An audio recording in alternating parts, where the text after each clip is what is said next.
Hola hermanos, que tengan un recontra hiper mega saludazo con doble Z. Saludazo de Cusatón Aritmon. Bienvenidos a un nuevo video. Oremos hoy a nuestro Padre eterno, Padre amado. Hoy te rogamos, te suplicamos que selles a todas las familias de los 144,000, sella a los hijos, padres, madres, hermanos, tíos, primos, esposas, amigos, a todos los que sean cercanos a los 144,000, séllalos también, amado Padre, en nombre de Jesús. Amén. Hermanos amados, esto avanza. Como les he dicho siempre, uno quisiera que las noticias del fin dejaran de salir, pero son noticias demasiado impactantes. La semana pasada nos despertamos con la noticia de una nueva, ustedes saben, un virus loco que nadie puede detener. Se le ha llamado la enfermedad del simio. Pero bueno, como sabemos, hay muchas enfermedades y virus. Pero esta enfermedad tiene algo singular, que ha sido declarada como objetivo militar por la Organización Mundial para el Satanismo. Hermanos, es eso lo que es impactante, que un virus sea declarado objetivo militar, porque eso es lo que ellos han hecho. Nosotros sabemos que detrás de todas esas declaraciones hay ejércitos movilizándose, como ocurrió en el 2020. Entonces, ya veremos, hermanos, hasta dónde va a llegar todo este tema de la enfermedad del simio. Pero es sin duda una noticia del fin. Es un evento desastroso que se va a ir incrementando conforme nos vayamos acercando a las selecciones que van a ocurrir en noviembre en Estados Unidos. Como ya sabemos, no importa quién sea seleccionado, sea de izquierda o de derecha, lo que importa es que el Papa de Roma siga siendo el líder global del mundo. De todas formas, hermanos, estos son tiempos históricos, ¿ok? Recordemos que la primera pestilencia empezó a ser anunciada en los noticieros masónicos algunos meses antes de las selecciones de Estados Unidos, que ocurrieron el 3 de noviembre del 2020. Pero ya todos veníamos escuchando noticias por aquí y por allá, de nuevo de un virus que había sido declarado como objetivo militar, PLOP. Recordemos que todo fue empezando así, como ahora, con una pequeña declaración, un poquito aquí, un poquito allá. Al principio parecía que nada iba a pasar, hasta que los noticieros fueron incrementándole la paranoia y el delirio de persecución a sus mensajes. Entonces la agenda de someter a toda la población se fue haciendo más y más evidente conforme pasaron los días. Finalmente, ocurrieron las elecciones en Estados Unidos en noviembre, pero ya toda la narrativa de el enemigo invisible estaba introducida. Entonces ya todos sabemos lo que ocurrió. Muchos tienen ya el 666. Es curioso que de nuevo nos acercamos a las elecciones ahora en noviembre del 2024 y sabíamos que algo estaba por ocurrir y que pronto se nos iba a dar una terrible noticia que iba a ir escalando poco a poco conforme se acerquen las elecciones en Estados Unidos. No olvidemos también algo muy curioso, que estos enemigos invisibles que son declarados objetivo militar ocurren en naciones superpobladas. El primer caso de la pestilencia fue en China, donde se le llamó la enfermedad del murciélago, siendo China una de las naciones más pobladas del mundo.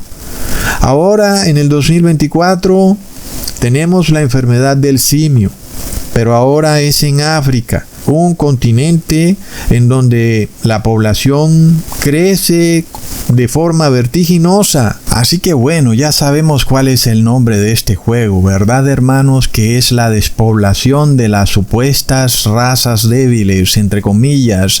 Claro, que no piensen que estos videitos de Cusatón van a detener a estos poderes despoblacionistas, porque como sabemos, el anticristo solo podrá ser detenido y destruido por el mismísimo Jesús cuando Él venga en su segunda venida, pero nadie más podrá detenerlo. ¡Plop!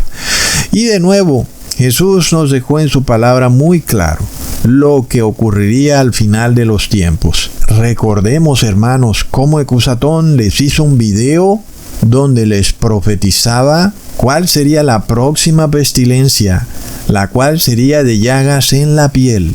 Hoy lo estamos viendo. Es otra profecía cumplida. Y aunque no necesito que alguien salga a hacer el anuncio en un noticiero que Cusatón de nuevo profetizó algo que se cumplió, lo que sí nos debe importar, hermanos, es que avanzamos hacia el fin del mundo.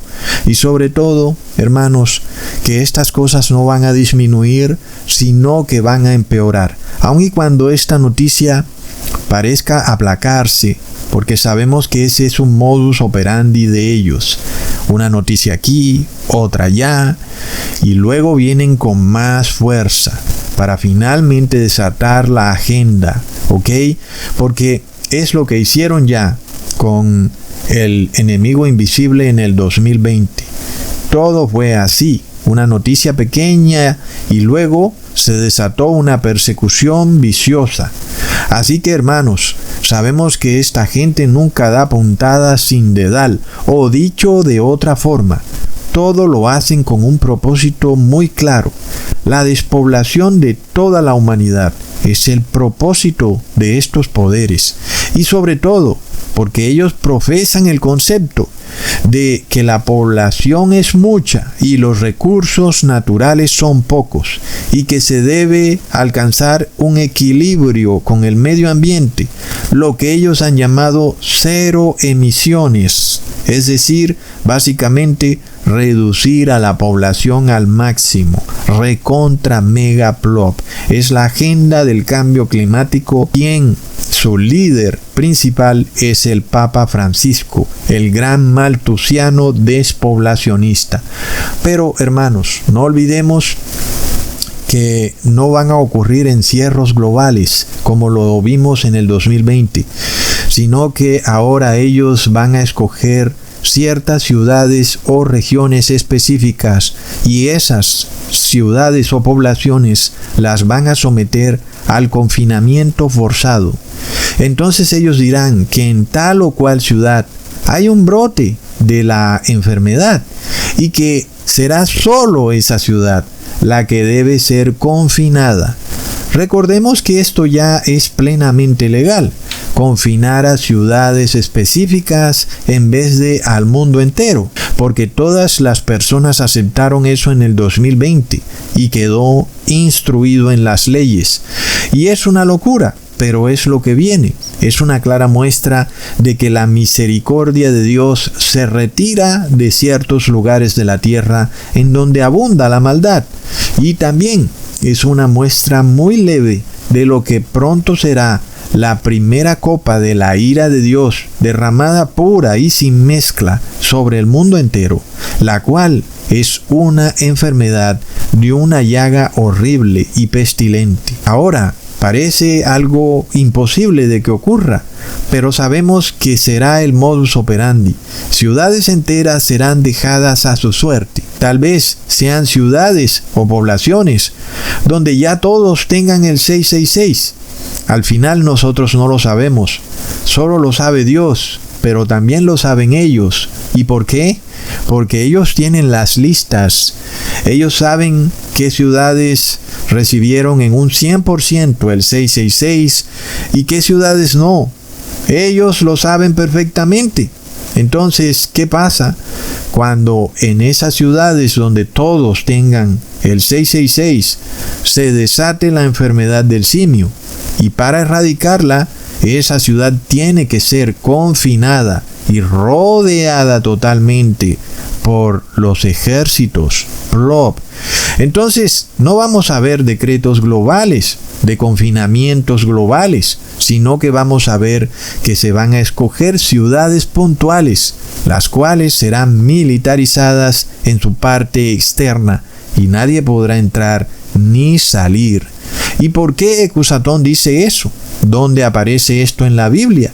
Recordemos lo que dice Josué capítulo 6, versículo 1. Ahora, Jericó estaba cerrada, bien cerrada, a causa de los hijos de Israel. Nadie entraba ni nadie salía. Ahí lo tenemos. Es la historia que se repite una y otra vez, porque de nuevo, el nombre de este juego es la despoblación. No tengas duda de ello. Asimismo, este cerramiento o confinamiento, que no fue culpa del pueblo de Dios, sino que se lo impusieron a sí mismos los habitantes de Jericó, y luego fue precisamente la causa de su desgracia. Y este confinamiento va ligado a un concepto, el concepto de que Jesús viene en el tercer día, porque precisamente el pueblo de Dios atacó a Jericó en el tercer día. Leamos a Josué capítulo 3 versículo 1 al 6. Josué se levantó de mañana y él y todos los hijos de Israel partieron de Sitín y vinieron hasta el Jordán y reposaron allí antes de pasarlo.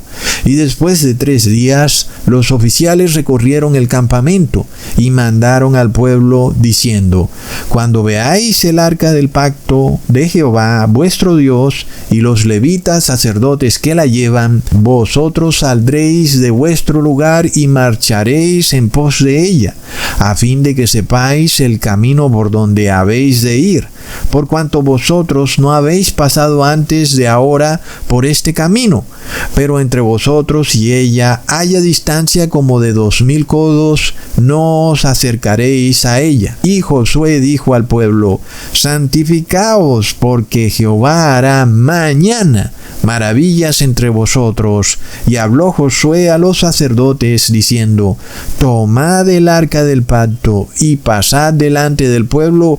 Y ellos tomaron el arca del pacto y fueron delante del pueblo. Así que podemos ver, hermanos, que se nos habla de que Jericó es atacada al tercer día. Ahí es cuando el pueblo de Dios se echa a los hombros el arca del pacto, lo cual significa que empiezan a guardar la ley de Dios de una forma más estricta. ¿Cuándo ocurre? En el tercer día. Y es precisamente en el tercer día cuando las ciudades empiezan a cerrarse. Es el proceso que nosotros también vamos viendo. El pueblo santo de Dios empieza a santificarse porque empiezan a guardar la ley de Dios de forma más estricta. Al mismo tiempo, las ciudades empiezan a cerrarse. Entonces, si tú todavía no te has arrepentido, pon atención a que las ciudades empiezan a cerrarse, lo cual significa que el pueblo de Dios empieza a santificarse. Y eso significa que si tú no te has arrepentido, es porque te estás quedando por fuera del pueblo de Dios. Plop. Entonces, hermanos, este anuncio de la Organización Mundial para el Satanismo es muy importante, porque hace pocos meses también vimos que ejecutó un tratado global. Aunque realmente parecía algo como muy chistoso, porque ya vimos en el 2020 que no es necesario que se firme ningún tratado, porque el tratado ya se firmó en las cavernas de alguna logia secreta en el Vaticano.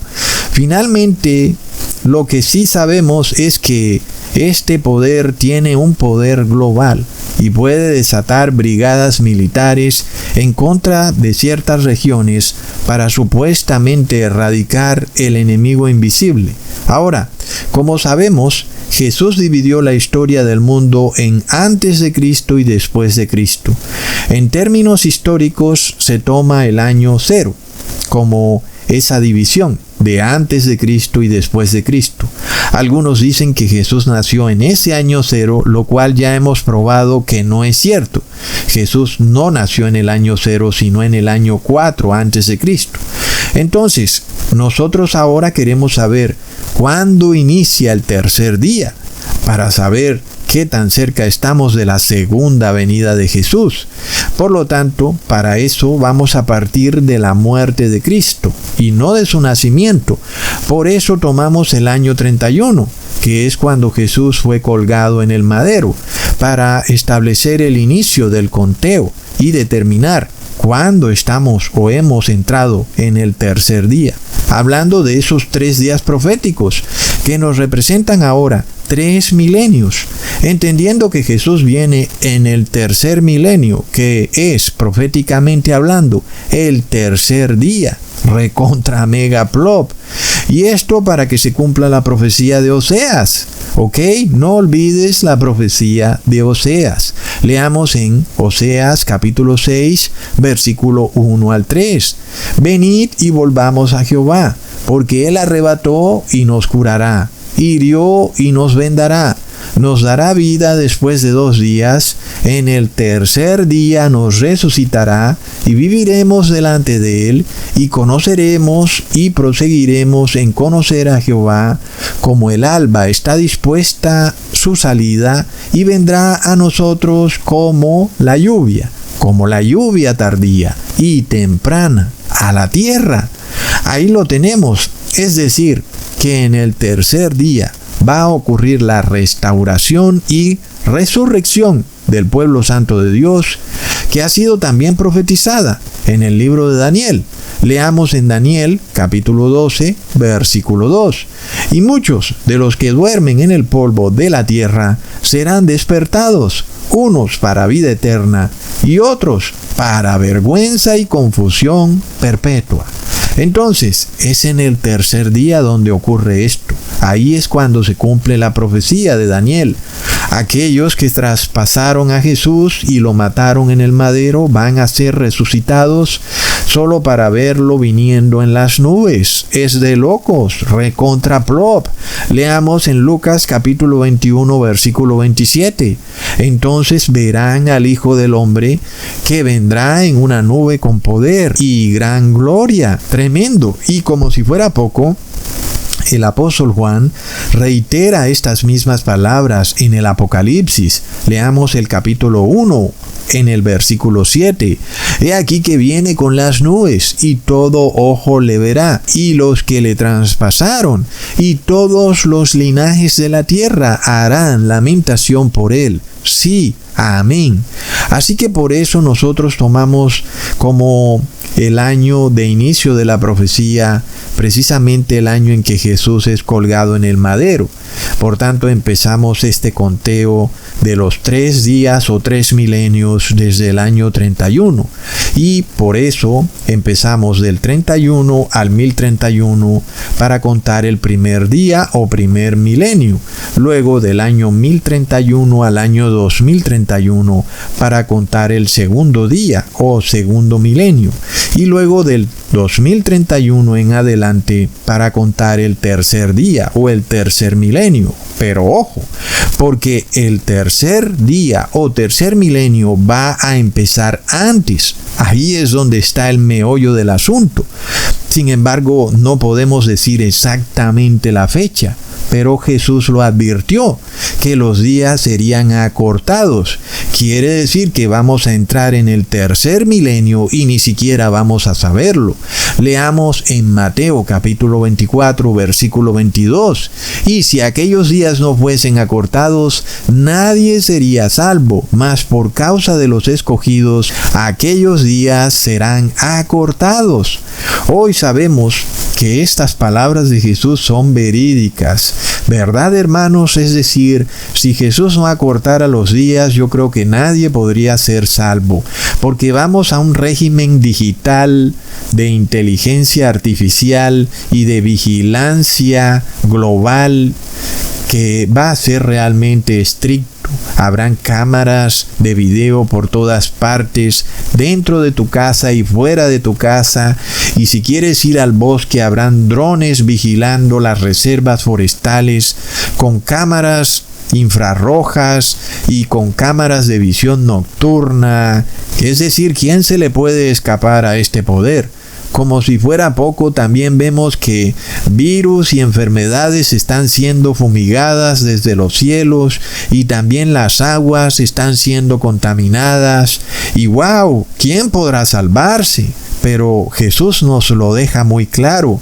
Por eso los días tienen que ser acortados. Nosotros, aunque vemos que este sistema digital de control social es realmente horripilante, tenemos fe en que Jesús va a acortar los días para que el pueblo de Dios se salve y no que seamos totalmente hollados y pisoteados por este terrible poder demoníaco. Por lo cual, en cualquier momento, en el momento que menos lo esperes, los días se acortarán y la crisis final se desatará. Entonces todo ciudadano o morador de la tierra terminará diciendo que acepta el número, el nombre o la marca de la bestia, mientras que el pueblo santo de Dios habrá quedado sellado con el nombre del Padre y del Hijo en sus frentes. Leamos en Primera de Tesalonicenses capítulo 5 versículo 3 al 4. Cuando digan paz y seguridad, entonces vendrá sobre ellos destrucción repentina como los dolores a la mujer encinta, y no escaparán. Mas vosotros, hermanos, no estáis en tinieblas para que aquel día os sorprenda como ladrón. No olvidemos que la ONU fue creada por la paz y seguridad. Es decir, de hecho ellos mencionan las exactas mismas palabras en su sitio web. Y alguien podría decir, bueno, Cusatón, pero la ONU fue creada en el año 1945. Pero sin embargo, aún las naciones están muy separadas. Pero nos acercamos a un gobierno finalmente global por la paz y la seguridad, y entonces sabremos que viene el fin. Así que la simbología propuesta por Jesús es bastante clara cuando nos dice que Él viene como un ladrón en la noche, y por eso se hace difícil poder determinar un tiempo muy exacto en donde las personas puedan decidir arrepentirse porque se dan cuenta que la segunda venida de Jesús es inminente. A la final, aunque vemos señales supremamente claras, las personas siguen funcionando en la vida como si nada fuera a pasar.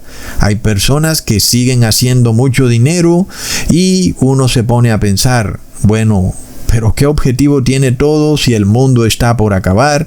Pero a la final todos los días parecen seguir igual como si nada, porque, como ya les he dicho, pues Jesús viene como un ladrón en la noche y no va a haber forma en que tú puedas decir, hoy viene Jesús, por algo que habrá pasado en el mundo, sino que tú debes estar preparado de antes, porque a los impíos no se les va a dar señal, y todos aquellos que esperan una señal son impíos.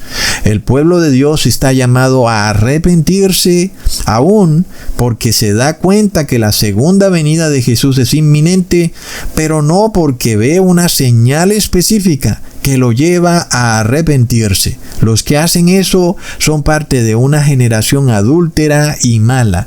Leamos en Mateo capítulo 12, versículo 39 al 40. Él respondió y les dijo, la generación mala y adúltera demanda señal, pero señal no le será dada, sino la señal del profeta Jonás. Porque como estuvo Jonás en el vientre del gran pez 3 días y 3 noches, así estará el Hijo del Hombre en el corazón de la tierra 3 días y 3 noches. Hermanos, nosotros estamos en la tercera y cuarta generación, que es la generación Y y Z. ¿Acaso es coincidencia que el mismo mundo ha bautizado esta última generación como la generación Z? Es de locos, hermanos. Es decir, la casualidad es impresionante.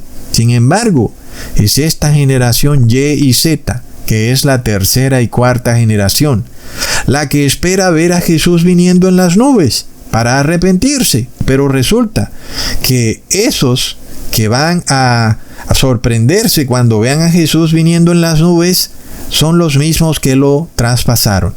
No solo serán aquellos que en efecto físicamente lo traspasaron, sino también aquellos que habrán perseguido al pueblo de Dios y habrán también traspasado a Jesús en su cuerpo, en el cuerpo de la iglesia de Cristo. Entonces vemos, hermanos, que todo esto es una gran señal. Así también se nos da al pueblo de Dios otra señal muy clara, que es la señal del profeta Jonás, en donde se nos dice que el profeta Jonás estuvo 3 días y 3 noches dentro de la ballena, y que esta es la señal que Jesús le da a la generación mala. Alguien dirá, pero ¿cómo así? ¿No es eso una contradicción? El asunto es que ni siquiera esa señal recibe la generación mala, y es decir, que a la final la generación mala y adúltera lo que espera es ver al mundo rajándose en 2 partes y a Jesús viniendo a imponer justicia. Es evidente que si tú esperas a eso, es porque vas a recibir la justicia de Dios. Entonces, en este caso, Jesús nos da otra señal, la señal del profeta Jonás, que estuvo dentro de la ballena 3 días y 3 noches. Que para nosotros de nuevo representan 3 milenios. En este caso, un milenio está compuesto por días y por noches. Así que todavía sigue válida esta señal, la señal de que Jesús viene al tercer día.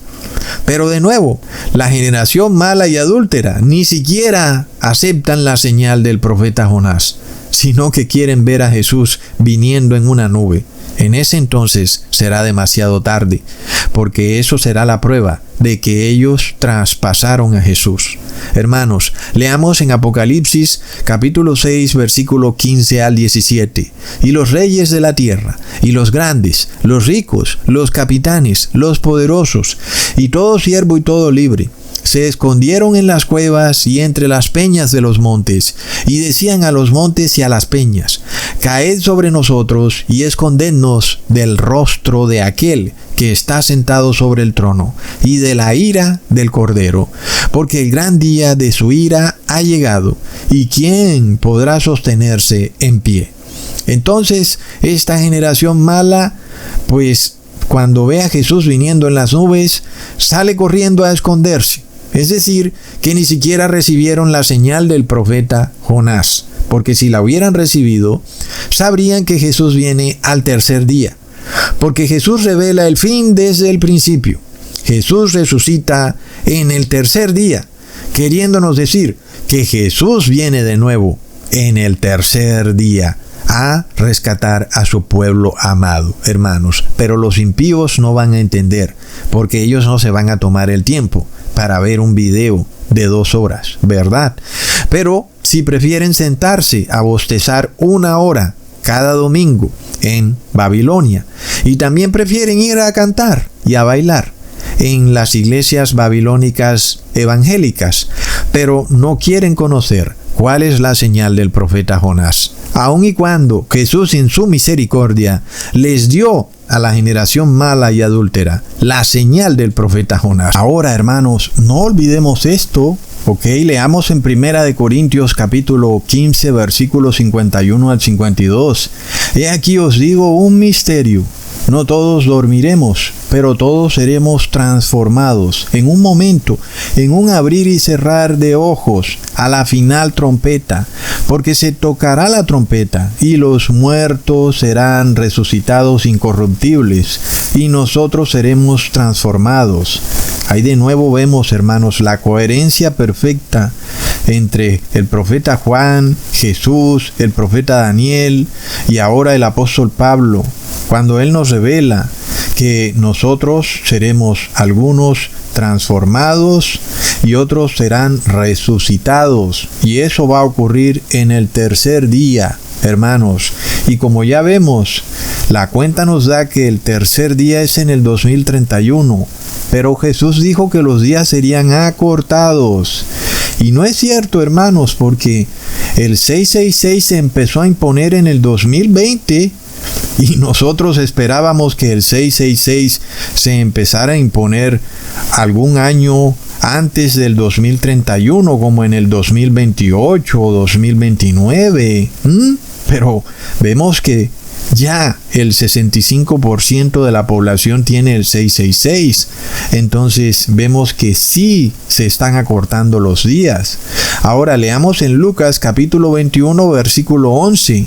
Y habrá grandes terremotos y en diferentes lugares hambres y pestilencias. Y habrá terror y grandes señales en los cielos. Ya en un video les mostré que estas cosas han venido incrementándose, pero hay un terrible engaño en el mundo, porque se nos ha dicho que esto es normal, que los eclipses ocurren normalmente, y que esto ha venido ocurriendo siempre así, pero ya hemos visto que no es así, y que estos eclipses se han hecho más y más frecuentes. También hemos visto que los terremotos se han hecho mucho más frecuentes y que han habido ya grandes terremotos.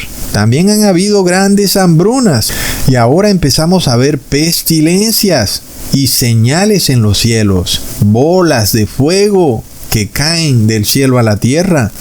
Leamos en Mateo capítulo 16 versículo 2 al 3.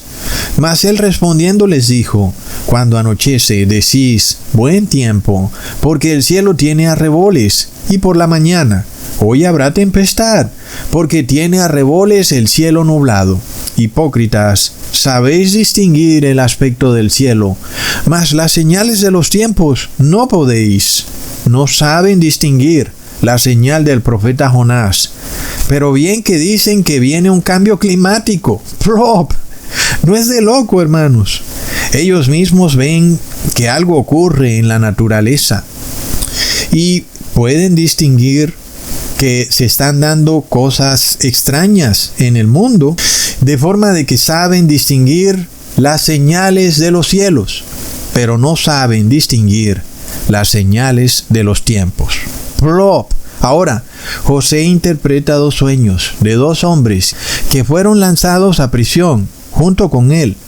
Miremos el primer sueño, en Génesis capítulo 40, versículo 1 al 3. Aconteció después de estas cosas que el copero del rey de Egipto y el panadero delinquieron contra su señor, el rey de Egipto. Y se enojó Faraón contra sus dos oficiales, contra el jefe de los coperos y contra el jefe de los panaderos, y los puso en prisión en la casa del capitán de la guardia, en la cárcel donde José estaba preso. Así que ahí vemos que tenemos a dos hombres. Uno es el jefe de los coperos del rey y el otro es el jefe de los panaderos del rey. Ambos cometieron un delito y violaron la ley, y ambos fueron puestos en prisión para ser condenados según la ley. Pero ambos luego tienen un sueño. Leamos en Génesis capítulo 40 versículos 5 al 8. Y ambos, el copero y el panadero del rey de Egipto, que estaban arrestados en la prisión, tuvieron un sueño, cada uno su propio sueño en una misma noche, cada uno con su propio significado.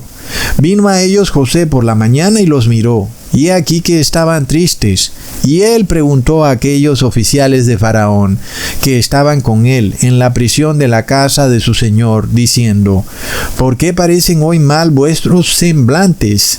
Ellos le dijeron: hemos tenido un sueño y no hay quien lo interprete. Entonces José les dijo: ¿no son de Dios las interpretaciones? Contádmelo ahora.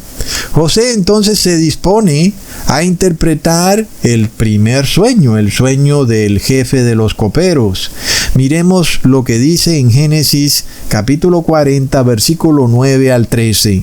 Entonces el jefe de los coperos contó su sueño a José y le dijo: yo soñaba que veía una vid delante de mí, y en la vid 3 sarmientos, y ella como que brotaba y arrojaba su flor, viniendo a madurar sus racimos de uvas, y que la copa de Faraón estaba en mi mano, y tomaba yo las uvas y las exprimía en la copa de Faraón. Y daba yo la copa en mano de Faraón. Y le dijo José, esta es su interpretación. Los 3 sarmientos son 3 días, plop. Al cabo de 3 días levantará Faraón tu cabeza y te restituirá a tu puesto. Y darás la copa a Faraón en su mano como solías hacerlo cuando eras su copero. ¡Wow! Miremos esto, hermanos. ¿Acaso esto es coincidencia? Al cabo de 3 días, el Faraón restituirá y transformará de vuelta al copero, como era antes, a la imagen de el Faraón. Porque claramente dice que su puesto será restituido. ¿Y qué leímos nosotros? Que al toque de la trompeta seremos transformados, restituidos a la imagen de Jesús. ¿Cuándo? Al tercer día. Y de nuevo en el tercer día tendremos la copa de Jesús en nuestra mano y Jesús beberá con nosotros de la copa. Recontraplop. Miremos lo que dice Jesús en Mateo capítulo 26, versículo 26 al 29. Y mientras comían, tomó Jesús el pan y lo bendijo y lo partió y dio a sus discípulos y dijo, tomad, comed, esto es mi cuerpo. Y tomando la copa y habiendo dado gracias, les dio, diciendo, bebed de ella todos, porque esto es mi sangre del nuevo pacto, que por muchos es derramada para remisión de los pecados. Y os digo que desde ahora no beberé más de este fruto de la vid hasta aquel día, el tercer día, hermanos, en que lo beba nuevo con vosotros en el reino de mi Padre. Recontra mega plop. Es de locos. Nadie se puede inventar esta coherencia, hermanos. Jesús no va a volver a tomar la copa, sino hasta el tercer día, cuando la tome con nosotros, y todos de nuevo seremos como coperos de Jesús. Beberemos también de la copa de Jesús al tercer día. Es de locos. Ahora, hermanos, pongamos atención a esto. ¿Qué simboliza una copa? La copa simboliza el juicio y la ley de Dios, también la ira de Dios. Sin embargo, los que beben de la copa de Jesús se vuelven inmunes a la ira de Dios. Leamos lo que la copa representa. Hermanos, en Génesis capítulo 44, versículo 4 al 5. Habiendo ellos salido de la ciudad, de la que aún no se habían alejado, dijo José a su mayordomo, levántate y sigue a esos hombres, y cuando los alcances, diles, ¿por qué habéis vuelto mal por bien? ¿Por qué habéis robado mi copa de plata? ¿No es esta en la que bebe mi señor y por la que suele adivinar? Habéis hecho mal en lo que hicisteis. Hermanos, José está probando a sus hermanos. Él esconde su copa en los sacos de sus hermanos. La copa de José es una representación de la ley de Dios. Y los hermanos de José habían violado la ley de Dios al irse en contra de su propio hermano por envidia, y lo terminaron vendiendo a los mercaderes de Egipto. Ahora, los hermanos de José de repente se encuentran con que la copa de José estaba escondida en el costal de su hermano pequeño, el hermano menor, Benjamín. Sin embargo, José fue un hombre obediente y fiel a la ley de Dios. Pero ahora nosotros estamos por ver una prueba para los hermanos de José, a ver si ellos también se habían arrepentido y se habían vuelto fieles y obedientes a la ley de Dios. De esta forma José los prueba con la copa. Debía probarlos para saber si ellos se habían arrepentido de su maldad y ahora guardaban fielmente la ley de Dios. De lo contrario, serían juzgados como ladrones, y su hermano Benjamín quedaría esclavo con José en Egipto. Sin embargo, todo cambia cuando Judá fue honesto y le dice a José que mejor lo tome a él como esclavo, en vez de dejar a su hermano menor de esclavo, porque eso sería algo muy malo. Es en ese momento cuando Judá bebió la copa de José, a pesar de que Judá no tuvo que vivir lo que le tocó vivir a José, porque él sí fue esclavo en Egipto. Sin embargo, la intención de Judá fue suficiente para darle a entender a José que si le tocara ser esclavo en Egipto, él lo sería, de forma de que se demostró que Judá se había arrepentido. Esta es la copa que de nuevo tiene que beber el pueblo de Dios, que tiene que probar que está dispuesto a vivir lo que le tocó vivir a Jesús, porque ha pecado y porque ha violado la ley. Leamos en Génesis capítulo 44, versículo 32 al 34. Como tu siervo salió por fiador del joven con mi padre, diciendo, si no te lo vuelvo a traer, es decir, si no le vuelve a llevar a Benjamín, a Jacob, entonces ahora Judá sería culpable ante Jacob para siempre. Por tanto, dice Judá, te ruego que quede ahora tu siervo en lugar del joven para esclavo de mi señor, y que el joven Benjamín se vaya con sus hermanos, porque ¿cómo volveré yo a mi padre sin el joven? No podré, por no ver el mal que sobrevendrá a mi padre. Es decir, que Judá se arrepintió de lo que le hizo a José, porque se dio cuenta el mal que le causó al padre, a Jacob. Y de la misma manera, el pueblo santo de Dios debe arrepentirse, porque se ha dado cuenta que le ha causado un mal al padre, porque el padre ha tenido que sufrir mucho al ver cómo su hijo es golpeado, traspasado y asesinado en un madero, una muerte horrible. Es tremendo. Hermanos, ¿acaso tú estás dispuesto a tomar el lugar de Jesús y a beber la copa que Jesús bebió? Y si tú lo estás, debes saber que serás restituido y transformado. Este es el premio. Si bebemos la copa que Jesús bebió, entonces también beberemos con Jesús el vino nuevo, porque ahora somos dignos de beber esa copa, porque guardamos fielmente la ley de Dios, porque ahora somos cooperos de Jesús. Hay dos pueblos en el fin de los tiempos. El primer pueblo bebe la copa de Jesús, son los cooperos de Jesús. El segundo pueblo bebe la copa de la gran ramera, son los panaderos del faraón. Plop. Leamos en Apocalipsis 17, versículo 4. Y la mujer estaba vestida de púrpura y escarlata, y adornada de oro, de piedras preciosas y de perlas, y tenía en la mano un cáliz de oro lleno de abominaciones y de la inmundicia de su fornicación. El segundo pueblo, que son los panaderos, beben de esa copa fornicaria e idólatra de la gran ramera. Esa copa contiene un vino emborrachador lleno de inmundicias y fornicaciones que representan toda violación a la ley de Dios.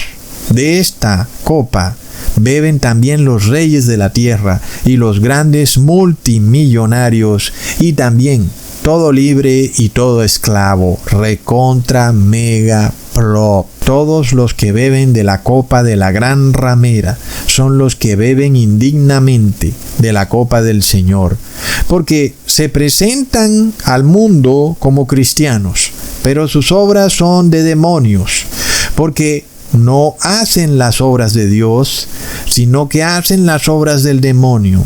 Y las obras del demonio son violar la ley de Dios. Leamos en 1 Corintios, capítulo 11, versículo 27 al 29. De manera que cualquiera que comiere este pan o bebiere esta copa del Señor indignamente, será culpado del cuerpo y de la sangre del Señor. Por tanto, pruébese cada uno a sí mismo, y coma así del pan y beba de la copa, porque el que come y bebe indignamente, sin discernir el cuerpo del Señor, juicio come y bebe para sí. Hermanos, ¿quiénes son los que comen y beben indignamente de la copa del Señor? No son los que en efecto están tomando la copa del Señor, sino los que repudian la copa del Señor y reciben la copa de Babilonia, la cual contiene ese vino fornicario. Y esta copa consiste en la realización de ceremonias y ritos religiosos inservibles, disfrazados de religiosidad, mientras hacen todo tipo de maldad, violando la ley de Dios. De forma que ellos están comiendo un pan y tomando un jugo, físicamente hablando, pero al mismo tiempo tienen total repudio por la ley de Dios. Ellos son los que comen y beben indignamente, sin discernir el cuerpo del Señor. Ahora, son culpados del cuerpo y de la sangre del Señor con toda la razón, y les voy a explicar por qué. En general, en los tiempos antiguos, un copero era alguien que tenía que comer y beber todo lo que comiera y bebiera el rey, de manera de que si el rey iba a ser envenenado, pues primero se moría el copero antes de morirse el rey. Pues la verdad que el copero es la persona más leal que pudiera tener un rey, porque es alguien que de verdad está dispuesto a dar su vida por el rey. De forma tal que el copero del rey se convierte en una sola carne con su rey, porque literalmente come y bebe todo lo que come y bebe el rey. Casi que son uno mismo. Por tanto, si el rey está sometido al riesgo de ser envenenado, pues el copero también está sometido al mismo riesgo, porque el copero tenía que probar todo alimento o vino que el rey debía comer. Pero ¿qué pasaba si de repente el copero decía, no, yo no como eso ni bebo eso? ¿Qué pasaba ahí, hermanos? Pues era evidente que algo oculto ocurría, que el copero sabía algo sobre esa comida, pero que no se lo había querido decir al rey, porque él simplemente se abstiene de comer y beber de la comida del rey, sin avisar de que hay algo malo en la comida del rey.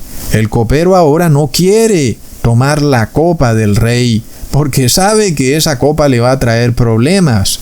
Y sin embargo, está ahí metido en la recámara del rey, en la corte del rey, y no está dispuesto a asumir el riesgo de ser rey. Entonces, astutamente el copero se abstiene de beber de la copa del rey y deja que el rey beba él solito nada más. ¡Qué chévere! Este falso copero va y bebe entonces de otra copa, no de la copa del rey, porque sabe que eso lo mantiene con vida. ¡Plop! De esta forma se hace evidente de que el copero es contrario al rey y no quiere realmente al rey, no es leal al rey, porque sabe que algo hay en la copa del rey y por eso no la quiere tomar. ¿Entendemos, hermanos? Por eso el apóstol Pablo lo dice con total claridad. El que come o bebe indignamente de la copa del Señor será culpado del cuerpo y de la sangre del Señor. Entonces, este copero es indigno porque no está dispuesto a comer y beber de la verdadera copa del Señor. Ahora, sabemos que la copa del Señor es la copa del sufrimiento y de la muerte. Pero no es simplemente una muerte física, es también una muerte a la carne pecadora, es una muerte al pecado. Y esta es la copa que tenemos que beber. Y si bebemos con Jesús la copa de la muerte a la carne pecadora, también nosotros tenemos que morir a la carne pecadora. De forma que ambos, copero y rey, mueren en la carne pero ahora viven en el Espíritu. Leamos en 2 de Timoteo capítulo 2, versículo 11 al 12. Palabra fiel es esta: si somos muertos con Él, también viviremos con Él. Si sufrimos, también reinaremos con Él. Si le negaremos, Él también nos negará. Los que no son coperos del Cristo son coperos de la gran ramera, porque con la gran ramera no hay muerte del cuerpo pecador, sino que continúa vivo. Pero los que bebemos de la copa de Cristo sabemos muy bien que tiene un problemilla, que esa copa de Cristo lleva a la muerte. Pero eso es lo que aceptamos, que muera nuestra carne pecadora. En este caso, los que beben de la copa de Cristo son los coperos de Cristo, y los que beben de la copa de la gran ramera son los otros, hermanos, los panaderos. Ya vamos a ver qué es lo que le pasa al panadero. ¿Y cuál vas a escoger tú? ¿Tú vas a ser copero de Cristo o vas a ser copero de la gran ramera? Porque ella tiene un cáliz de oro en su mano, lleno del vino de la fornicación, de toda inmundicia, y ella le da a beber ese vino de la fornicación a todos los gobernantes y moradores de la tierra. Y muchos piensan que están comiendo el pan y el cuerpo de Cristo con esa galleta, y resulta que están tomando de la copa fornicaria de la gran ramera, porque no están muriendo a la carne pecadora, sino que el cuerpo pecador sigue vivo porque continúan violando la ley de Dios. Hermanos, ahora tenemos otra copa, la copa del Padre Eterno, que representa la justicia de Dios. Y la justicia de Dios dice que la paga por el pecado es la muerte. Y dice también Dios: mía es la venganza, y yo pagaré conforme a sus obras. Así que es obvio que si hay un copero que no quiere beber la copa del rey, es porque es un traicionero. Entonces ese copero ahora tiene que beber la copa de la ira del rey. Y esta copa de la ira del rey son las 7 copas de la ira de Dios, que serán derramadas puras y sin mezcla sobre la humanidad copera de la gran ramera. ¡Plop! Hermanos, estos son los que beben de la copa del conglomerado plutocrático cristiano, que son los esclavos útiles, los cuales por amor al pecado son los esclavos más tontos del mundo, porque están felices de ser sometidos a esta nueva teocracia medioambiental, en donde todos los recursos te serán limitados, pero podrás seguir pecando libremente y serás feliz. Leamos en Apocalipsis capítulo 16, versículo 1 al 2. Oí una gran voz que decía desde el templo a los 7 ángeles: id y derramad sobre la tierra las 7 copas de la ira de Dios. Fue el primero y derramó su copa sobre la tierra, y vino una úlcera maligna y pestilente sobre los hombres que tenían la marca de la bestia y que adoraban su imagen. Recontra, mega, plop. Hermanos, viene la úlcera maligna. Y hay personas que ya tienen el 666. Y la primera plaga nos dice que la úlcera maligna empieza a caer sobre los que ya tienen la marca de la bestia. Pero sabemos que todavía no se ha impuesto la marca de la bestia, solo el 666. Pero ya empezamos a ver lo que será la úlcera maligna. Es la enfermedad del simio. Está llena de úlceras. ¡Plop! Pero cae sobre los que han bebido la copa de la gran ramera con sus hijas bailarinas, y ahora reciben la retribución por haber bebido indignamente la copa del Señor. Miremos esto, hermanos. Miremos cómo empieza el sueño del copero. Leámoslo de nuevo en el versículo 9 al 11. Entonces el jefe de los coperos contó su sueño a José y le dijo: yo soñaba que veía una vid delante de mí, y en la vid 3 sarmientos, y ella como que brotaba y arrojaba su flor, viniendo a madurar sus racimos de uvas, y que la copa de Faraón estaba en mi mano, y tomaba yo las uvas, y las exprimía en la copa de Faraón, y daba yo la copa en mano de Faraón. Plop. ¿Qué representa la vid, hermanos? Leamos en Juan capítulo 15, versículo 1 al 2.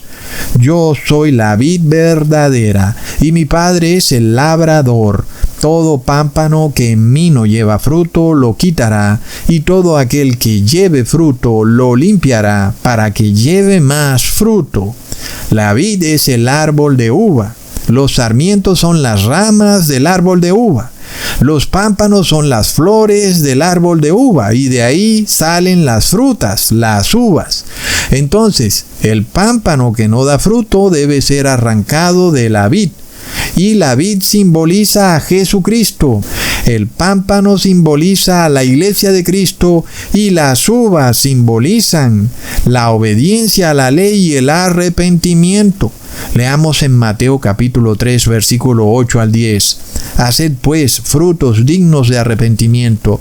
No penséis decir dentro de vosotros mismos: Abraham tenemos por padre, porque yo os digo que Dios puede levantar hijos a Abraham aún de estas piedras. Y ya también el hacha está puesta a la raíz de los árboles. Por tanto, todo árbol que no da buen fruto es cortado y echado en el fuego. ¿Cuándo? En el tercer día, hermanos. Ahora, el copero en su sueño toma los frutos del pámpano, que representa la iglesia y representa también él mismo, que es parte de la iglesia, ¿ok? Y él exprime esos frutos en la copa. Y esos frutos representan el arrepentimiento del copero y la obediencia del copero a la ley de Dios. ¿Entendemos, hermanos? Lo cual quiere decir que el copero ya no desea volver a pecar. El copero ahora guarda la ley de Dios. Es decir, este es el vino que él exprime de la vid y se lo da a beber al faraón. Pero recuerda que la vid representa a Jesús, y Jesús murió al pecado, lo cual quiere decir que el copero también muere al pecado.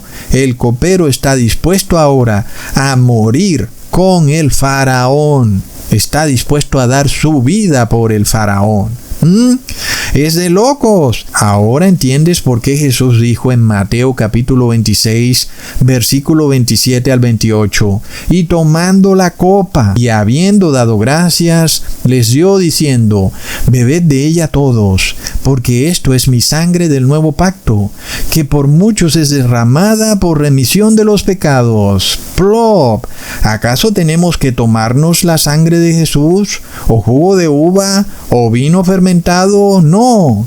Nos quiere decir que todos tenemos que ser coperos de Jesús. Todos tenemos que beber de la experiencia de vida de Jesús, de cómo Jesús llevó su carne pecadora a la muerte para revivir en el Espíritu. Esto es el arrepentimiento, lo cual representa una obediencia absoluta a la ley de Dios para no volver a pecar. Hermano, ¿quieres tú beber de esta copa, de la copa de Jesús? ¿O estás bebiendo diariamente de la copa fornicaria de la gran ramera y piensas que por ritos y ceremonias, mientras violas la ley de Dios, te vas a salvar? Porque mira el sueño del copero. Es un sueño muy claro. La ley del copero dice que si el copero no está dispuesto a beber la copa del rey, el copero es un traicionero, porque sabe que el rey está dispuesto a ser envenenado y que va a morir. Es lo mismo que ocurre. Si no estamos dispuestos a beber la copa con Jesús, pues no estamos dispuestos a que nuestra carne pecadora muera. Y si no estamos dispuestos a que nuestra carne pecadora muera, pues entonces no podemos ir al cielo, porque seguimos siendo pequeños diablillos que representan la traición a Jesús.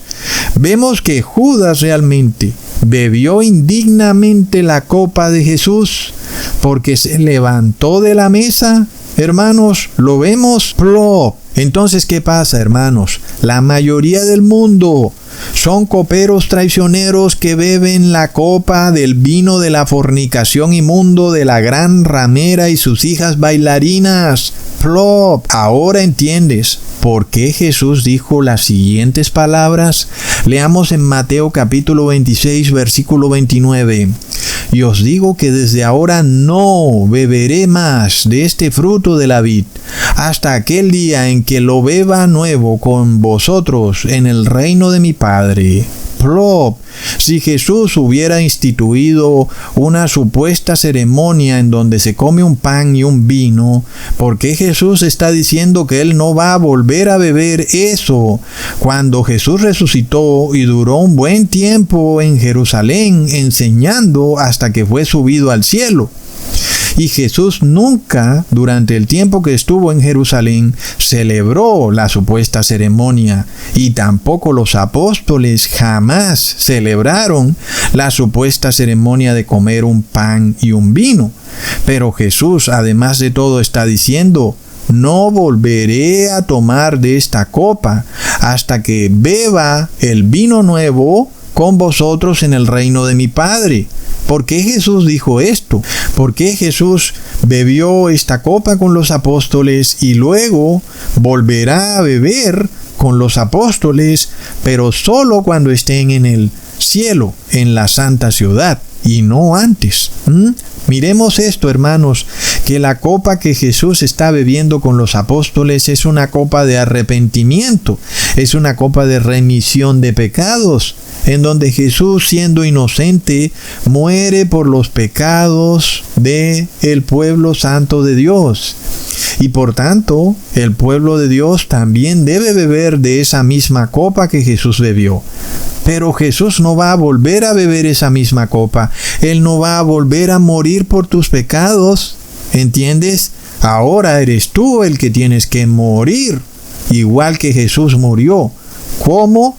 Pues muriendo a la carne pecadora y guardando la ley de Dios. Es una muerte al pecado.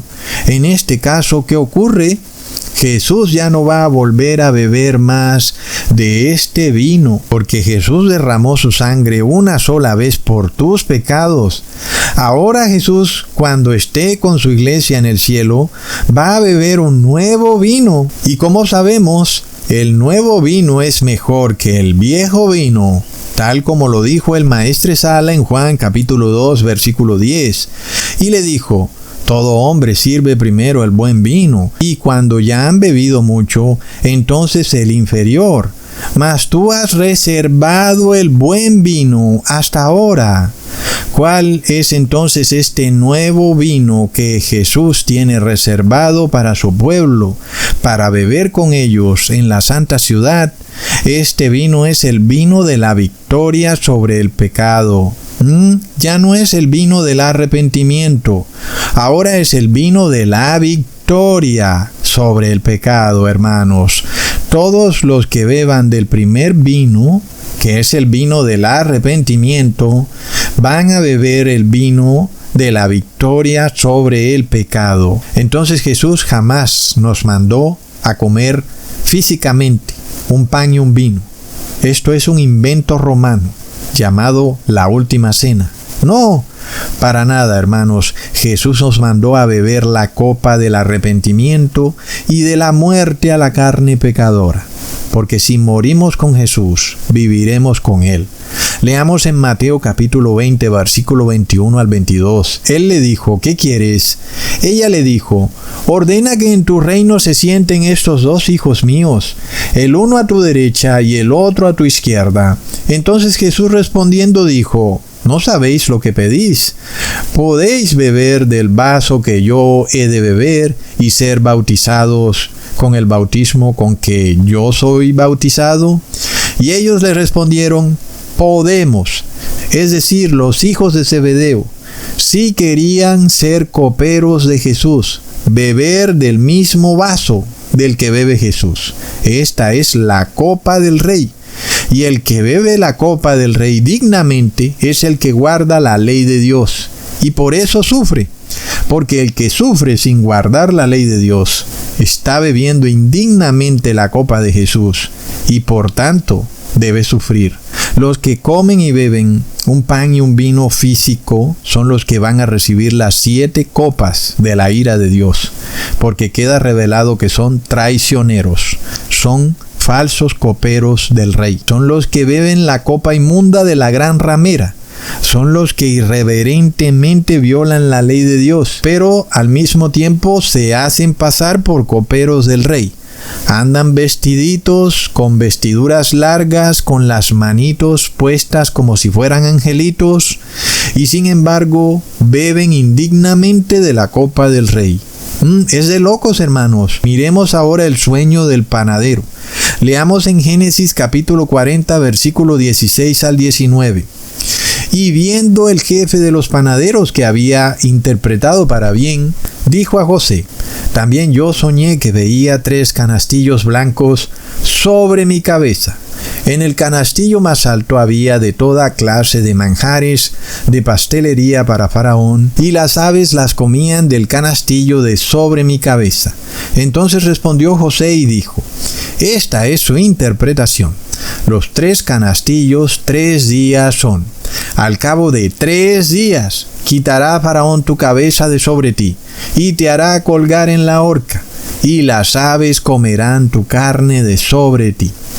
3 canastillos tenía el panadero sobre su cabeza, que simbolizan 3 días, que son 3 milenios.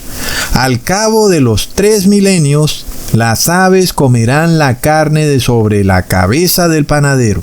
Hermanos, esto nos representa las bodas del Cordero, que se van a realizar cuando al tercer día. Leamos en Apocalipsis capítulo 19, versículo 17 al 18. Y vi un ángel que estaba en pie en el sol, y clamó a gran voz, diciendo a todas las aves que vuelan en medio del cielo: venid y congregaos a la gran cena de Dios, para que comáis carne de reyes y de capitanes, y carne de fuertes, carnes de caballos y de sus jinetes, y carnes de todos, libres y esclavos, pequeños y grandes. Plop. Me recuerda cuando el anticristo dijo que todos debían recibir el 666. Es de locos. Miremos la coherencia de la Biblia. Hermanos, los que no quisieron probar de la copa del rey, que es la copa de Jesús, ahora deben probar las 7 copas de la ira de Dios, porque se han encontrado como traicioneros. Y el pueblo de Dios, que está en el cielo, celebrando las bodas del Cordero, va a ser llamado a aplicar justicia. Dios ejecuta esta justicia ahora sobre reyes, capitanes, hombres poderosos, esclavos, pequeños y grandes, y todos los que han bebido del vino de la fornicación de la copa de la gran ramera de Babilonia. Sigamos leyendo ahora lo que ocurre al tercer día con el copero y el panadero. En Génesis capítulo 40, versículo 20 al 22. Al tercer día, que era el día del cumpleaños de Faraón, el rey hizo banquete a todos sus sirvientes, y alzó la cabeza del jefe de los coperos, y la cabeza del jefe de los panaderos, entre sus servidores, e hizo volver a su oficio al jefe de los coperos, y éste le dio la copa en mano de Faraón, mas hizo ahorcar al jefe de los panaderos, como lo había interpretado José. ¡Plop! Hermanos, esto no se lo inventa nadie, hermanos. Pongamos atención. El tercer día es el tercer milenio. Ahora, ¿cuándo nació Jesús? Uno puede decir físicamente que Jesús nació el año 4 antes de Cristo.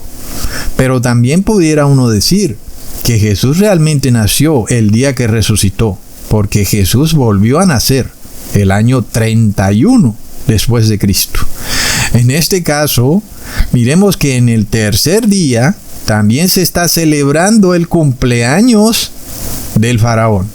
Y es lo mismo, cuando nosotros hemos empezado a contar los milenios desde el día en que Jesús nace de nuevo, en el año 31. Luego hay un banquete que claramente representa a las bodas del Cordero. Y luego hay un juicio. En este juicio, el copero va a vida eterna y el jefe de los panaderos va a confusión perpetua.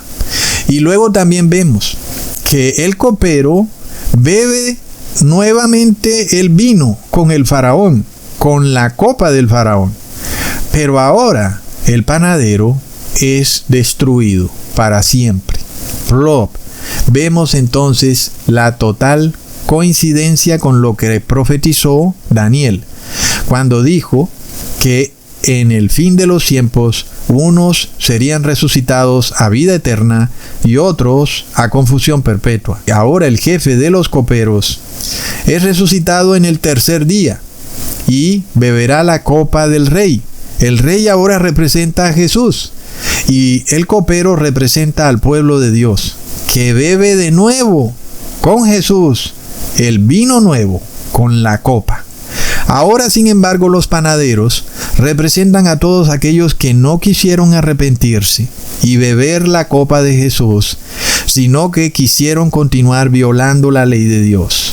Ellos estuvieron esperando una señal para arrepentirse, y se les dio la señal del profeta Jonás, es decir, que al tercer día viene Jesús, porque Jonás estuvo dentro de la ballena 3 días y 3 noches. En este caso, Jesús es escupido por la ballena al tercer día, hermanos. ¡Plop! Ahora, hermanos, ¿acaso esto es una coincidencia? Es algo de locos, porque ¿cómo se viste un panadero? ¿Acaso no es cierto que un panadero se viste de blanco? ¿Y cuántos canastillos tenía el panadero sobre su cabeza? ¿No tenía 3 canastillos? Ahora, ¿qué rey o líder global se viste de blanco y tiene 3 canastillos sobre su cabeza? O 3 tiaras, o 3 coronas. Es el Papa de Roma, hermanos. ¿Qué nos quiere decir esto? ¿Será que la verdadera intención del panadero era la de asesinar al rey? ¿Y el rey sabía algo? Hermanos, ¿y quién se puede inventar todo esto? ¿Acaso esto es una coincidencia de locos? Porque el Papa de Roma es el anticristo y él también tiene 3 canastillos sobre su cabeza, así como el panadero en la historia de José tiene 3 canastillos sobre su cabeza. Pero al mismo tiempo vemos que todos los que obedecen al Papa de Roma también tienen esos 3 canastillos sobre su cabeza. Son canastillos de deleites y manjares en donde ellos prefieren vivir en pecado y beber el vino de la fornicación de la gran ramera. Leamos en Apocalipsis 18, versículo 1 al 4. Después de esto vi a otro ángel descender del cielo con gran poder, y la tierra fue alumbrada con su gloria. Y clamó con voz potente diciendo: ha caído la gran Babilonia, y se ha hecho habitación de demonios, y guarida de todo espíritu inmundo, y albergue de toda ave inmunda y aborrecible, porque todas las naciones han bebido del vino del furor de su fornicación, y los reyes de la tierra han fornicado con ella, y los mercaderes de la tierra se han enriquecido de la potencia de sus deleites. Y oí otra voz del cielo que decía: salid de ella, pueblo mío, para que no seáis partícipes de sus pecados, ni recibáis parte de sus plagas. Hermanos, todos los que quieren continuar viviendo en el deleite del pecado van a recibir las 7 copas de la ira de Dios, porque manifiestan que no quieren ser coperos de Jesús, porque Jesús tuvo que morir al pecado. Jesús no pecó en nada, y Jesús murió por ti.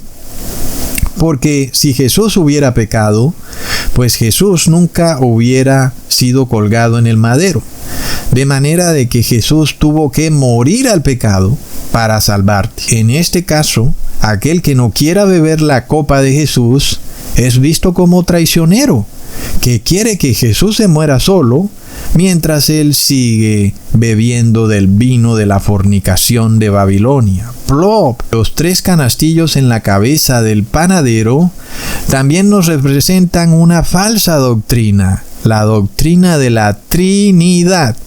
Y también nos representan a 3 espíritus inmundos en forma de ranas: el dragón, que es la ONU y la Organización Mundial para el Satanismo; a la bestia, que es el Papa de Roma, y al falso profeta, que son los pastores evangélicos.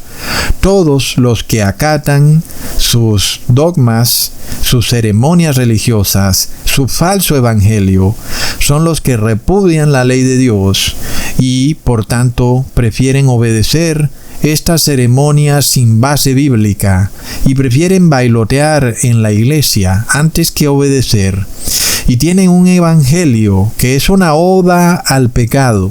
Están embriagados con el vino fornicador de Babilonia y comen pan de maldad todos los días, mientras ellos se presentan como angelitos, pero por dentro están llenos de iniquidad.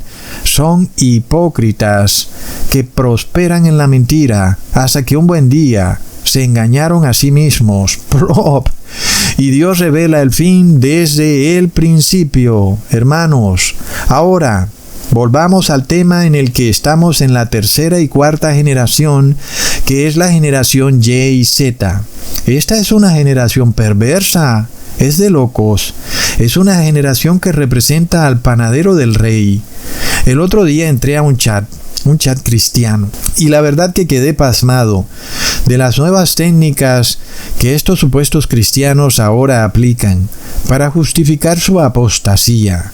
Porque generalmente nosotros siempre hemos partido de la apostasía de pastores evangélicos declarada desde hace 10 o 20 años.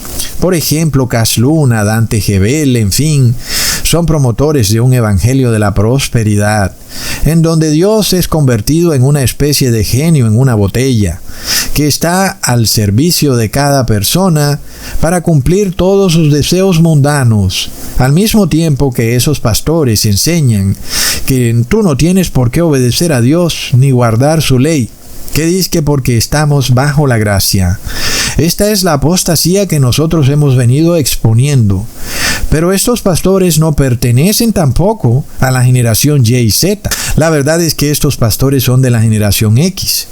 Ahora tenemos otra generación que es peor que la generación X, hermanos, porque tienen nuevas apostasías. Por ejemplo, si tú entras a un chat cristiano y empiezas a enviarles capítulo y versículo de la Biblia, demostrándoles que están en error y que la ley nunca ha sido abolida, y que por la gracia debemos guardar la ley y apartarnos del pecado, y que por la fe establecemos la ley, ellos te dirán que tú los estás insultando y ofendiendo, y te querrán hacer ver como una persona mala que busca la discusión y el tropel, cuando tú lo que estás haciendo es tratar de mostrarles que están en un error.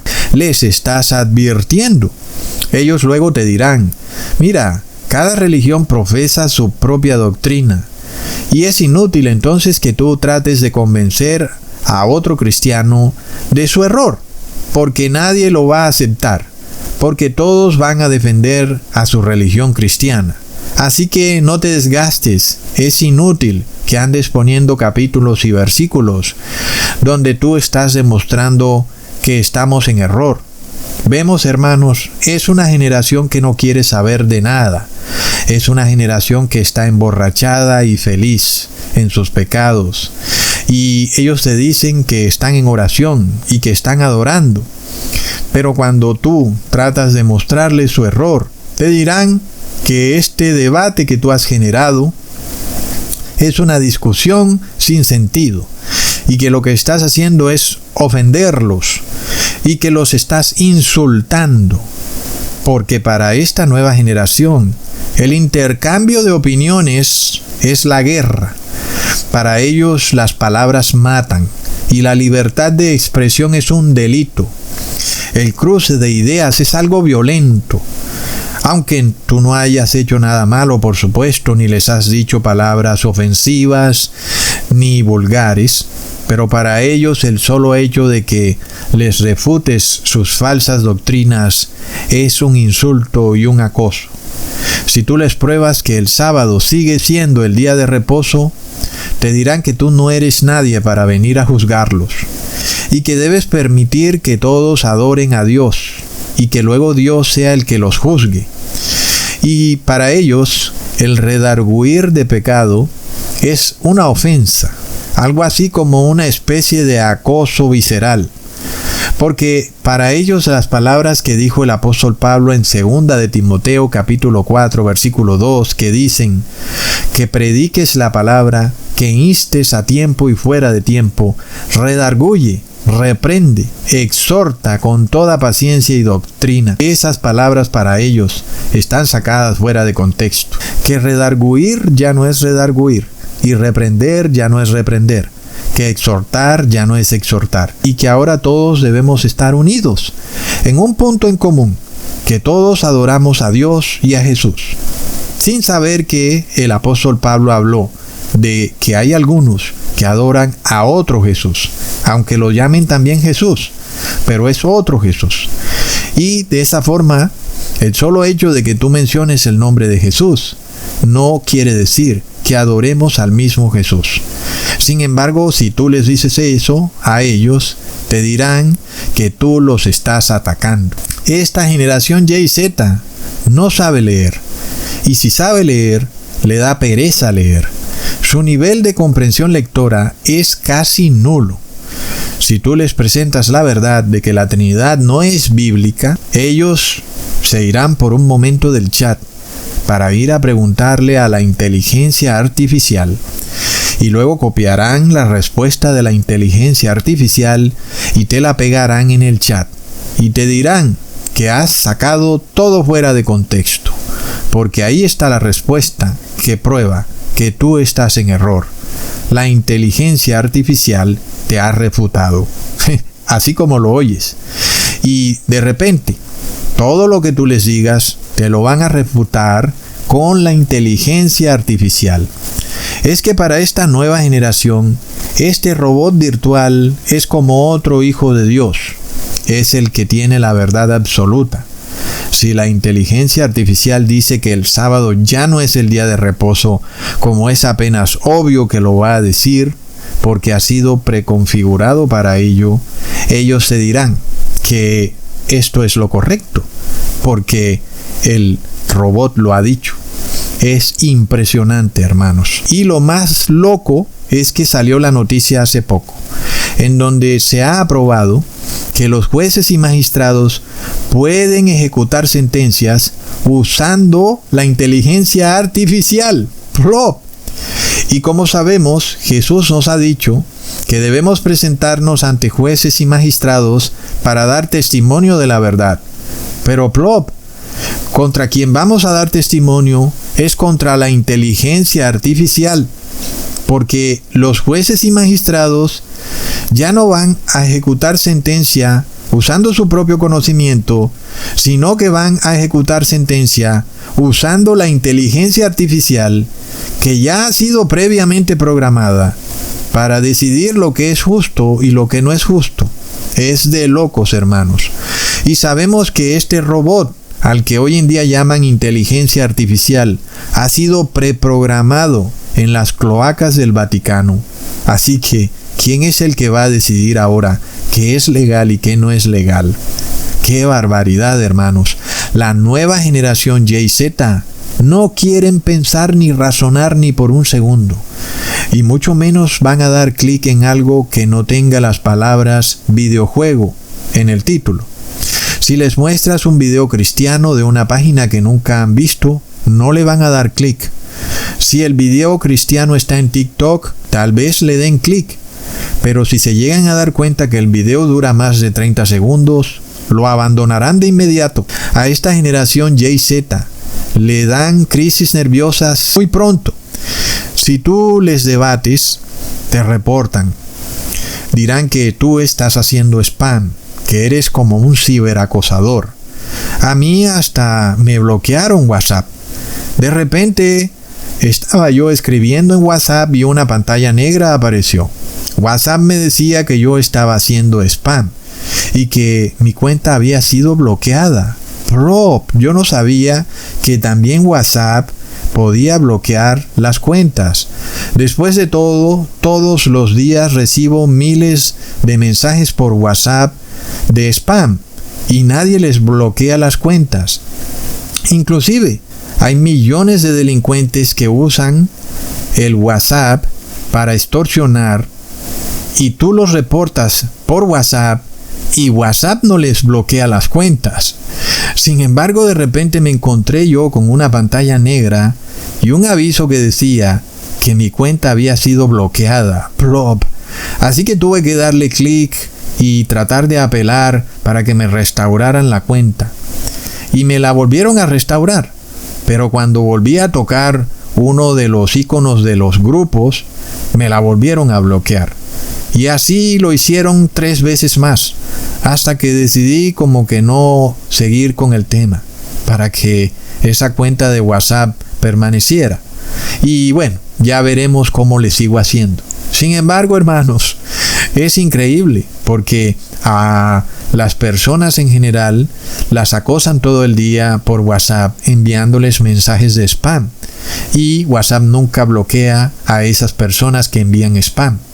De un momento a otro estoy yo intercambiando ideas en grupos cristianos y soy acusado de hacer spam. Luego leí las condiciones del servicio de WhatsApp y me di cuenta que yo no estaba haciendo spam, porque se supone que es algo que debe ser totalmente permitido. Puedo crear grupos de WhatsApp y puedo interactuar en WhatsApp con grupos. Pero plop, si yo le doy clic a cierto grupo de WhatsApp, me lo bloquean de inmediato. Es de locos, hermanos. Así que bueno, esta generación YZ ni siquiera se da cuenta de ese asunto. No se da cuenta de la lucha espiritual que hay detrás de alguien tratando de advertirles el error en el que están. Es que esto no es sin problema. No es un asunto así como así. Es que esto trae consecuencias. Y por supuesto que ahí me etiquetan. A este ya le hemos cerrado la cuenta 3, 4 veces. ¿Qué pasa?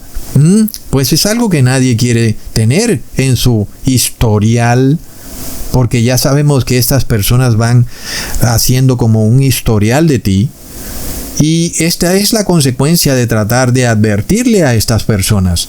No se les dijo nada malo, no se les insultó, sino que se le mostraron versículos bíblicos que probaban que sus doctrinas eran falsas. ¿Y qué me he ganado yo? Que me han bloqueado el WhatsApp, aunque ya lo restauraron. Pero es lo que pasa cuando esta generación traicionera está borracha con el vino de la fornicación y no se da cuenta lo que está ocurriendo. No se da cuenta que hay una persecución contra el pueblo de Dios y que esa persecución es real, como ustedes también lo han podido ver en YouTube. A muchos les importa muy poco. Algunos dicen que el diezmo no es válido, mientras que son testigos vivientes de lo que hace WhatsApp y lo que hace YouTube y Facebook. Por supuesto, nadie quiere trabajar en vano. Nadie quiere perder horas y horas de trabajo a la semana para que a los 3 días te eliminen el video. Pero aún con todo y eso, la generación YZ dice, ese no es mi problema. Plop, es una generación traicionera. Y por eso ni siquiera dan diezmo. Y es que es con el diezmo con el que tienen la mayor guerra, hermanos. Es de locos. Ahora, Jesús advirtió muy claro sobre esta generación final y la comparó con la reina de Saba. Leamos en Mateo capítulo 12, versículo 42. La reina del sur se levantará en el juicio con esta generación y la condenará, porque ella vino de los fines de la tierra para oír la sabiduría de Salomón. Y he aquí más que Salomón en este lugar. Plop, hermanos, al tercer día en las bodas del Cordero, la reina de Saba se levantará, resucitará, y se enterará de esta generación YZ, que lo tuvo todo en la punta de sus dedos: YouTube, WhatsApp, Facebook. Mientras que la reina de Saba tuvo que viajar desde el fin de la tierra para reunirse con Salomón y que Salomón le explicara la verdad. Imagínate tú ese viaje que ella tuvo que emprender días y noches viajando encima de un camello, y en la noche tenía que hacer la carpa, dormir, luego en la mañana empacar todo, montarse en el camello otra vez, y luego donde la agarrara la noche otra vez hacer la carpa, dormirse, y así repetir hasta que llegara a donde Salomón. Mientras que la generación Y y Z están sentados o acostados viendo TikTok o haciendo bobadas en el celular, jugando videojuegos. ¿Y qué piensas? ¿Que cómo va a juzgar Jesús estas cosas? Es de locos. Hay que entender lo que está pasando en el mundo, hermanos. Entonces es apenas obvio que ¿cómo puedes tú decirle a Dios, mira, perdóname Dios, es que yo no me di cuenta de lo que estaba pasando, yo no me di cuenta que a tu pueblo lo estaban acosando y le estaban prohibiendo hablar en las redes sociales, yo no me di cuenta de nada de esto y recibí el número, el nombre y la marca de la bestia por error, porque se va a levantar la reina de Saba y ella va a decir, pero ¿cómo dices eso cuando yo tuve que viajar miles de kilómetros a encontrarme con Salomón para aprender la verdad y tú tuviste la verdad ahí en la punta de tus dedos? No es posible. Está muy claro. Ahora, otro aspecto muy interesante es que esta generación Y y Z interpreta toda la Biblia a su acomodo y es algo de locos. Leamos en Marcos capítulo 2 versículo 27. También les dijo, el sábado por causa del hombre es hecho, no el hombre por causa del sábado. Para esta generación Y y Z, esto significa que ya no hay que guardar el sábado. Y yo pregunto, ¿cómo sacan ellos semejante conclusión? Cuando en ningún lado dice que ya no hay que guardar el sábado, sino que dice todo lo contrario. Dice que el sábado sigue válido y aún con todo y eso. Estos son los mismos que dicen que por ningún lado en el Nuevo Testamento se habla de guardar el sábado, que Jesús nunca habló de que se debía guardar el sábado, pero el mismo versículo que ellos usan para refutar que se debe guardar el sábado es el mismo versículo que usó Jesús para decir y enseñarle al mundo que se debe guardar el sábado, porque estamos viéndolo muy claro, que Jesús está diciendo, miren, es cierto que el hombre no fue creado para el sábado, pero el sábado fue creado para el hombre. Es decir, que el hombre no debe ser esclavo del sábado, sino que el sábado debe ser una liberación para el hombre, lo cual significa que el día de reposo es válido y que es un día de liberación. ¿Pero de liberación de qué? De liberación del pecado y de la enfermedad. Y este es el sábado que fue hecho para el hombre, el sábado donde eres restituido y transformado a la imagen de Jesús. Aquellos que no respetan el día de reposo son como el panadero y van a terminar convertidos en carne para las aves del cielo. La reina de Saba los reprenderá y les dirá que no tienen excusa. Porque Jesús también dijo, velad que vuestra huida no sea en sábado ni en invierno, estableciendo de nuevo el sábado como día de reposo. El sábado fue creado para el hombre. Quiere decir que el hombre debe reposar en sábado, porque es un día creado para el hombre. Y Jesús mantuvo entonces la vigencia del sábado como día de reposo, y por tanto el sábado es un día santo. Es un día en que ni siquiera puedes huir ni escapar en el caso de que seas perseguido por algún poder, porque es un día muy santo. Pero solo la oración te puede dar la paz de estar tranquilo en sábado, sabiendo que Dios escucha tu oración. Y no tendremos que huir ni en sábado ni en invierno, porque el sábado es un día muy santo. Y de la misma manera, si el sábado ya no sería el día de reposo desde que Jesús vino a la tierra, entonces ¿para qué Jesús discutía con los fariseos sobre el sábado? Porque la discusión que existía entre Jesús y los fariseos es que ellos tergiversaban el sábado. Y Jesús trataba de explicarles que el sábado es un día de liberación y por eso en el sábado era lícito sanar. Y Sanar enfermos no es trabajar en sábado. Sanar enfermos es liberar en sábado. Y liberar a una persona de sus pecados en sábado es lícito, porque para eso fue creado el sábado. El hombre es el que peca, y es en el sábado, en el día en el que el hombre es liberado. Por eso es apenas obvio que el sábado fue creado para el hombre, porque los animales no pecan, solo el hombre peca, y solo en el sábado puede el hombre ser liberado de sus pecados. El sábado es un día de liberación. En este caso, si Jesús fuera a cambiar el día de reposo de sábado a domingo, sus discusiones con los fariseos serían totalmente infructuosas y sin sentido. ¿Para qué discutir eso? Si finalmente ahora habría un nuevo día de reposo y el día de reposo en sábado sería abolido. ¿Para qué? Si Jerusalén sería totalmente arrasada por el Imperio Romano y el sábado sería un día en el que solo reposan los judíos. ¿Para qué discutir sobre el sábado? ¿Acaso Jesús no es Dios? ¿Acaso Jesús no lo sabe todo? ¿Acaso Jesús va a perder su tiempo discutiendo sobre un día que ya no sería más el día de reposo? ¿Acaso Jesús pierde su tiempo de esa manera? Porque si así fuera, Jesús no pudiera ser Dios. Es evidente que si Jesús les enseñó a los fariseos cómo se debía guardar el sábado, es porque el sábado sigue siendo el día de reposo. Y Jesús les decía, miren, el sábado es un día para sanar y para salvar. El sábado no es un día para esclavizar. Y por tanto, ¿eso qué nos quiere decir? Que el sábado sigue siendo el día de reposo. Porque Jesús no nos habló de otro día en el que una persona pudiera ser restaurada y sanada, sino del sábado. Y eso quiere decir que el sábado es el verdadero día de reposo. Pero esta nueva generación no quiere saber de nada. Ellos se tapan los oídos, hermanos, se molestan, te mandan memes de perros cansados o de gatos aburridos. En fin, te hacen entender que algunos de ellos ya tienen el 666 y que a este mundo no le queda mucho tiempo. Tremendo, hermanos. Hasta pronto.